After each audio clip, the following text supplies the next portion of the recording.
ఇవ్వడం జరిగింది. సో అవన్నీ కూడా చాలా స్పష్టంగా నా దగ్గర ఉన్న వివరాలు చెప్పా. అప్పుడు ఎవరో ఇద్దరు రెడ్లు ఉండేవారు, AP medical council Jaganmohan Reddy ఏదో ఆ డ్రామాకి సహకరించిన వ్యక్తులు పెద్ద పెద్ద బ్యాండేడ్లు వేసి, ఆ గులకరాయికి కూడా అలాగే కట్టేశారు కదా పెద్దది. సో అలా అప్పట్లో సహకరించిన వాళ్ళు కూడా ప్రెషర్ పెట్టి, మరి ఆ ప్రభావిత భర్త కూడా మరి గుంటూరు జిల్లాలో వైసీపీ లీగల్ సెల్ హెడ్. అప్పట్లో ఆ ప్రాంతంలో ఉన్న ఒక ప్రజాప్రతినిధి కూడా, ఎంపీ స్థాయి ప్రజాప్రతినిధి కూడా తన వంతు కృషి చాలా గట్టిగా చేసి భర్తను ప్రభావితం చేశాడని చెప్పి కూడా అప్పుడు చెప్పుకున్నారు. అవన్నీ కూడా బయటికి రావచ్చు. ఖచ్చితంగా 6 గంటలకి రిపోర్ట్ ఇచ్చిన తర్వాత నా ఒరిజినల్ ఫోటోలకి దానికి సంబంధం లేదని కోర్టు వారు నన్ను పిలిపించమంటే, ఇంకేం పిలుస్తాం, ఆల్రెడీ 5ంటికి తోసేసాం జైల్లోకి అన్నాడు. అక్కడ సుధాకర్ రెడ్డి సెకండ్ హాస్పిటల్కి తీసుకెళ్ళమన్నప్పుడు తీసుకెళ్లకుండా మీరు ఎలా చేస్తారు, హాస్పిటల్కి తీసుకెళ్ళండి అని చెప్తే చాలా దరిద్రంగా మాట్లాడాడు ఆ సుధా. అది చూసి contempt proceedings against Sunil Kumar and Sudha కూడా ఇనిషియేట్ అయినాయి. సరే, మళ్ళీ ఆ కేసు అది విచారణకు రాలేదు. ఏమిటంటే ఎవరో పరిగమాన మెజిస్ట్రేటు ఏదో ఇస్తే దాన్ని ఫాలో అవ్వాలా అన్నట్టుగా మరి కోర్టులో వేరే కోర్టు గురించి అంత దరిద్రంగా మాట్లాడిన కుసంస్కారి ఆ దిక్కుమాలినోడు ఆ సుధా. మరి ఇటువంటి వ్యక్తులను ఏం చేయాలి? ఏబిసిడీలు రాని ఎవరినందరినీ ఇలా చేసేస్తాయి. చాలా దారుణం. మరి ఎందుకు అలా మాట్లాడాడు? మరి ఆ కంటెంప్ట్ ఎందుకు ముందుకెళ్ళలేదో నాకు తెలియదు. మేము ఆల్రెడీ జైల్లో పెట్టాం. రాత్రి మళ్ళీ తీసుకెళ్ళి హాస్పిటల్కి తీసుకెళ్ళటం, ఇలా తీసుకురావటం జరగదు అంటే నెక్స్ట్ డేకి వాయిదా వేస్తే, ఆ నెక్స్ట్ డే ఆల్రెడీ వాళ్ళ సుప్రీంకోర్టులో మ్యాటర్ వస్తుంది. సో సుప్రీంకోర్టు తీర్పు వచ్చే వరకు వేచి ఉండండి అని చెప్పి అన్న తర్వాత నేను సుప్రీంకోర్టు తీర్పుతో ఆ గుంటూరు హాస్పిటల్కి మిలిటరీ హాస్పిటల్కి వెళ్ళగలిగాను. అప్పటికి కూడా నన్ను విడుదలకి చాలా జాప్యం చేశారు. మళ్ళీ సుప్రీంకోర్టు రిజిస్ట్రార్ గారు కాల్ చేసి ఇంకా విడుదల అయ్యారా లేదా అని అడిగితే కానీ నన్ను రిలీజ్ చేయలే. ఏదో తుక్కు వెహికల్ ఇచ్చారు. నేను కోర్టు దాని ప్రకారం నా సెక్యూరిటీతోటే వెళ్ళమన్నారు. సో అంచేత నేను బతికిపోగలిగా. లేదంటే మళ్ళీ అక్కడ కూడా ఇంకొక చెత్త వెహికల్ ఏదో ఇచ్చి అటెంప్ట్ చేయబోయారు.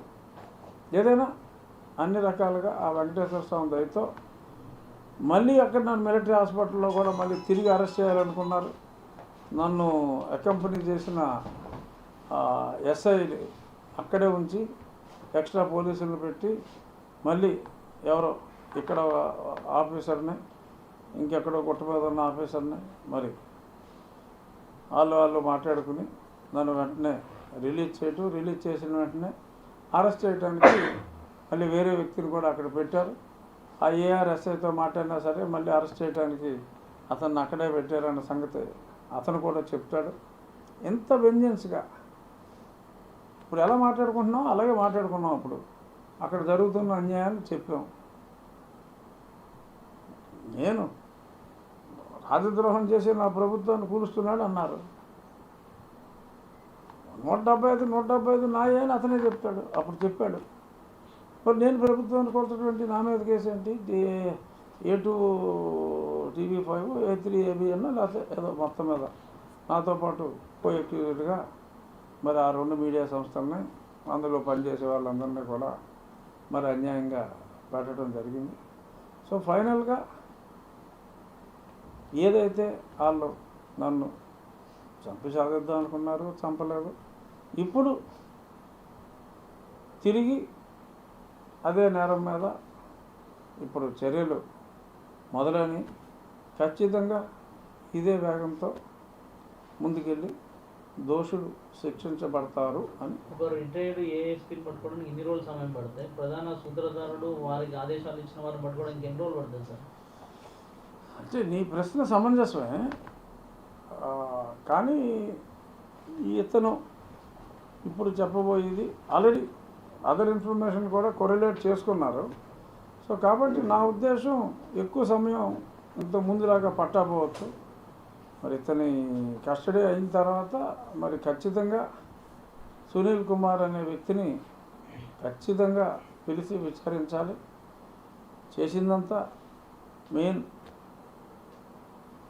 ఆ క్రియేటివిటీలో మరి ఆ పైకంటే తెలుసు కదా, ఆ పైకి మరి ఈ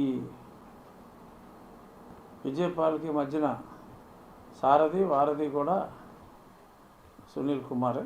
సో కాబట్టి ఖచ్చితంగా సునీల్ కుమార్కి కూడా మరి విజయపాల్ని అడిషనల్ ఎస్పీని అరెస్ట్ చేసి ఏదో డీజీ కదా అని చెప్పి, పైగా అతను చాలామందితో ఆ మధ్య ట్వీట్లు కూడా పెట్టేవాడు కదా, పిచ్చి పిచ్చి ట్వీట్లు అన్నీ పెట్టేవాడు. మరి అతని వెనకాల ఏదో ఒక సైన్యం ఉందట. మరి ఉద్యోగంలో పనిచేసే వాళ్ళు మొన్న ఎవరినో చూసాం, ఎవరో ఒక జన్ ఎంప్లాయీ ఒక సర్కిల్ ఇన్స్పెక్టరు కార్తీక వనభోజనానికి అతని కుల భోజనానికి వెళ్ళాడంట. వెళ్ళి మన కొనవాలన్నాడని చెప్పి సస్పెండ్ చేశారు.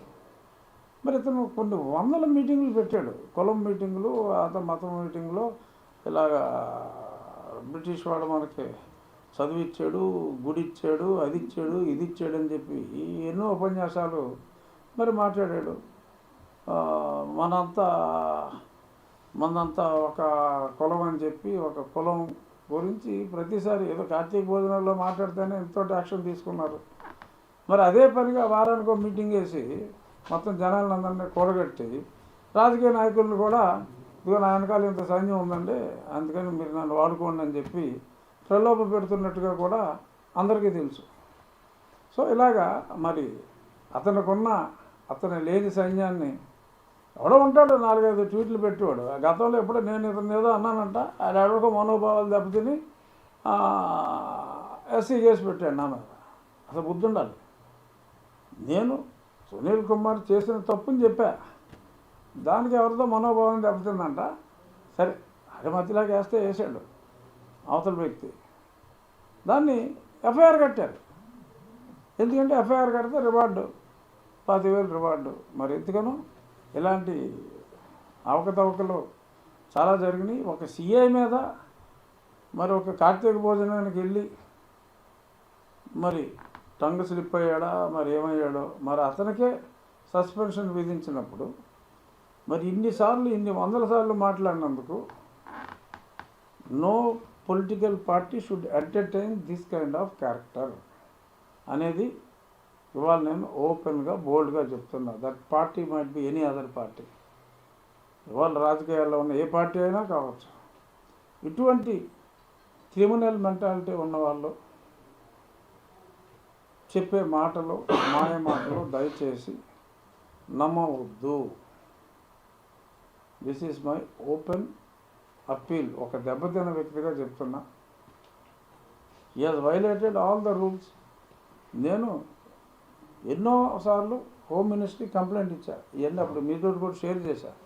గతంలో నేను కొన్నప్పుడు ఇక్కడి నుంచి ఇన్ఫర్మేషన్ అడిగేవారు, అవునా నిజమేనా అని. No reply. రిప్లై ఏది? No reply. 3 సార్లు అడిగారు, 4 సార్లు అడిగారు. మన చట్టంలో రిప్లై అడిగితే వాళ్ళు రిప్లై ఇస్తే దాని మీద యాక్షన్ ఉంటుంది. కానీ అసలు రిప్లై ఇవ్వకపోతే ఏం చేయాలి అంటే రిపీటెడ్గా ఉత్తరాలు రాయడం తప్ప మరి అక్కడేం ప్రొసీజర్ ఉన్నట్టు లేదు. అంచేత అది అలా గడిచింది.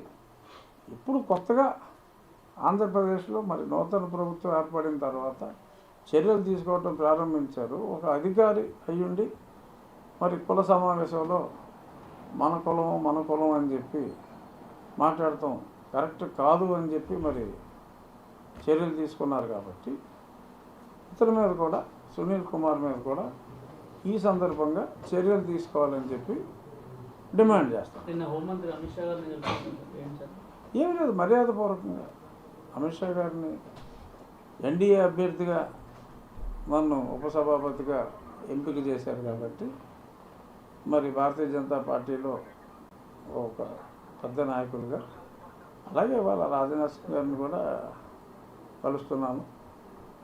ప్రధాని గారి అపాయింట్మెంట్ కూడా ఈ పార్లమెంట్ సెషన్ అయ్యేలో కోరటం జరిగింది. వారికి ఉన్న షెడ్యూల్లో ఏమో రావచ్చు, అపాయింట్మెంట్. మిమ్మల్ని హింసించినప్పుడు అప్పుడు అమిత్ షా గారు కూడా చొరవ చూపారు, జోక్యం సహకరించే ప్రయత్నం చేశారు. నిన్న ఆయన కలిసినప్పుడు ఈ కేసు సంబంధించి వాళ్ళు లేదు మాట్లాడారు. లేదు అసలు కేసు గురించి మాట్లాడాలి. ఆయనకి ధన్యవాదాలు తెలిపి ఎన్డీఏ అభ్యర్థిగా ఎంపిక చేసి సెలెక్ట్ చేసినందుకు అంతవరకే చెప్పడం జరిగింది.